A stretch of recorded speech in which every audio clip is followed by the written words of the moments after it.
ഓം ശാന്തി.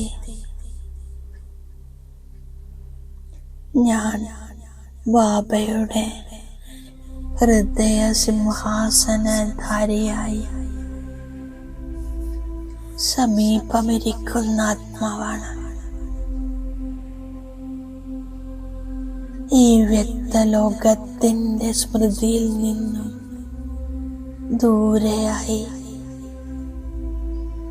ഞാൻ അനുഭവം ചെയ്യുകയാണ്. അവ്യക്ത ബാപ്ദാദ എനിക്കായി അവ്യക്തവദനത്തിൽ നിന്നും താഴേക്ക് വന്നിരിക്കുകയാണ്. ഞാൻ എൻ്റെ ഫരിഷ്താ സ്വരൂപത്തിൽ ബാപ്ദാദയുടെ സന്മുഖത്തിലാണുള്ളത്. ബാബ എന്നെ കണ്ട് ഹർഷിതമാകുന്നു. ഞാൻ ബാബയെ കണ്ട് ഹർഷിതമാകുന്നു. ഇത് അതേ കൽപ്പം മുമ്പത്തെ ബാബയാണ്. ഞാൻ കൽപ്പം മുമ്പത്തെ ഭാഗ്യവാൻ ആത്മാവുമാണ്. ഞാൻ ഈ സന്തോഷത്തിൻ്റെ ഊഞ്ഞാലിലാടുകയാണ്. ഞാൻ പരമാത്മാ സ്നേഹി ആത്മാവിന് സ്നേഹസാഗരത്തിൽ സമാവേശമായ ലവ്ലീൻ ആത്മാവായി പരമാത്മാ മിലനം ആഘോഷിക്കണം.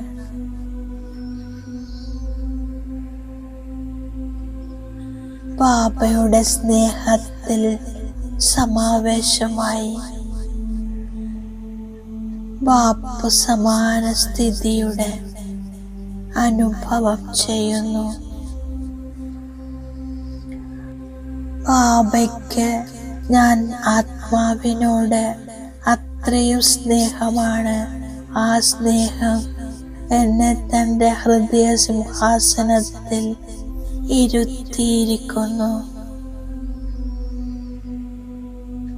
എൻ്റെ സ്ഥാനം ബാബയുടെ ഹൃദയത്തിലാണ്. ഞാൻ ആത്മാ സ്വയം തന്നെ ബാബയുടെ ഹൃദയ സിംഹാസനത്തിൽ ഇരുന്നതായി അനുഭവം ചെയ്യുന്നു. ഞാൻ ബാബയുടെ പരിധിയില്ലാത്ത ഹൃദയ സിംഹാസന അധികാരിയാണ്. ബാപ്ദാദയുടെ ദിൽ തക്ത നശീനായി സർവപ്രാപ്തികളുടെയും അനുഭവം ഞാൻ ചെയ്യുന്നു.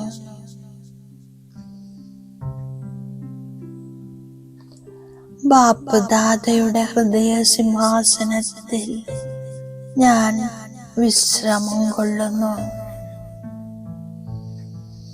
ഞാൻ ബാബയുടെ ഹൃദയത്തിലിരിക്കുന്നു. ഞാൻ ദിൽവാല ബാബയുടെ ദിൽ തക്ത നശീനാത്മാവാണ്. ദേഹാഭിമാനത്തിൽ നിന്നും പൂർണ്ണമായും മുക്തമായി ബാബയുടെ ഹൃദയത്തിൽ കയറുന്നു. ഞാൻ വിശാല ബുദ്ധിയായി മാറി ജ്ഞാനചിതയിലിരിക്കുന്നു. ആത്മീയ സേവനത്തിൽ മുഴുകുന്നു. മുരളി വായിക്കുന്നതിനോടൊപ്പം ബാബയെ നന്നായി ഓർമ്മിക്കുന്നു. സംഗമയുഗത്തിൽ സേവ ചെയ്ത് ഞാൻ മഹിമായോഗ്യനാകുന്നു. ഭാവിയിൽ പുരുഷോത്തമനായി മാറുന്നതിലൂടെ പൂജയ്ക്ക് യോഗ്യനാകുന്നു.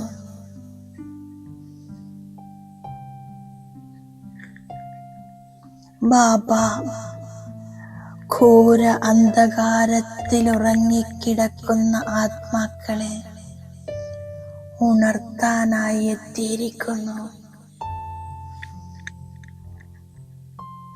ശിവബാബ എല്ലാ ആത്മാക്കളുടെയും പരിധിയില്ലാത്ത അച്ഛനാണ്. ഞാൻ സദാ ഒരു ബാബയുടെ കുട്ടിയാണ്. വികാരങ്ങൾ എന്നെ രോഗിയാക്കിയിരിക്കുന്നു. ദേഹാഭിമാനത്തിന്റെ രോഗവുമുണ്ട്. ബാബ പറയുന്നു, ഞാൻ നിങ്ങളെ പവിത്രമായ ദേവതയാക്കി മാറ്റുന്നു. പരിധിയില്ലാത്ത അച്ഛൻ ഇവിടെ വന്ന് നരകത്തെ സ്വർഗമാക്കി എല്ലാവർക്കും ശക്തി നൽകുന്നു. എപ്പോൾ ബാബയെ നന്നായി ഓർമ്മിക്കുന്നുവോ, ജ്ഞാനചിതയിലിരിക്കുന്നുവോ, അപ്പോൾ ബാബയുടെ ഹൃദയത്തിൽ കയറാൻ കഴിയുന്നു.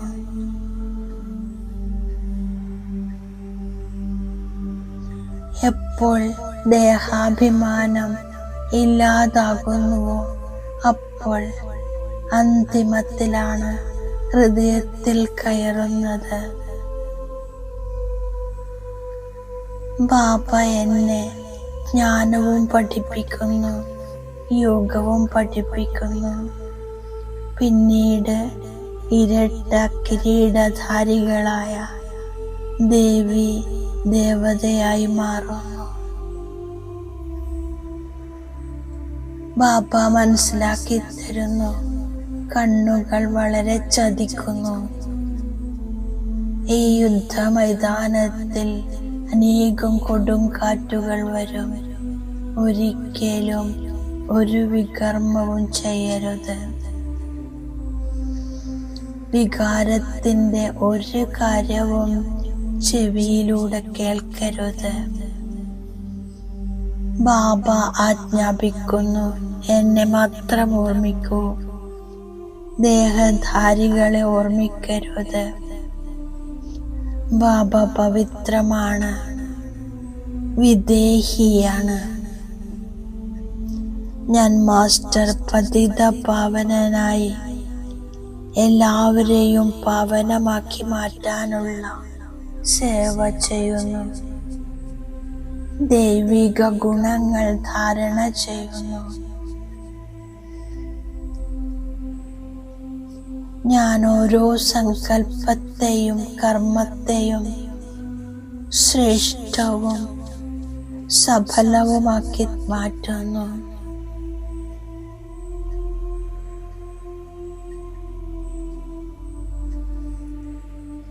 ജ്ഞാനസ്വരൂപ വിവേകശാലികളാക്കുന്നു. ഇതിന്റെ ഓർമ്മ ചിഹ്നമായി ഭക്തി മാർഗത്തിൽ കാര്യങ്ങൾ ആരംഭിക്കുമ്പോൾ സ്വസ്തി വരക്കുന്നു, ഗണേശനെ നമിക്കുന്നു.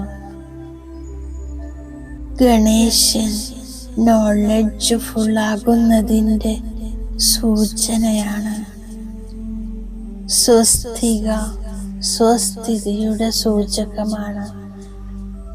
നോളജ് ഫുള്ളായി ഓരോ കർമ്മവും ചെയ്യുകയാണെങ്കിൽ സഹജമായി സഫലതയുണ്ടാകുന്നു. ബ്രാഹ്മണ ജീവിതത്തിൻ്റെ വിശേഷതയാണ് സന്തോഷം. ഞാൻ സന്തോഷത്തിൻ്റെ ദാനം കൊടുത്തുകൊണ്ടിരിക്കുന്നു. യോഗത്തിൻ്റെയോ ശക്തിയുടെയോ പ്രയോഗം ചെയ്യുന്നതിനു മുമ്പ് പരിശോധിക്കുന്നു. ആത്മിക ശക്തിയും പരമാത്മാ ശക്തിയും ഭാരരഹിത സ്ഥിതിയുമുണ്ടോ എന്ന്.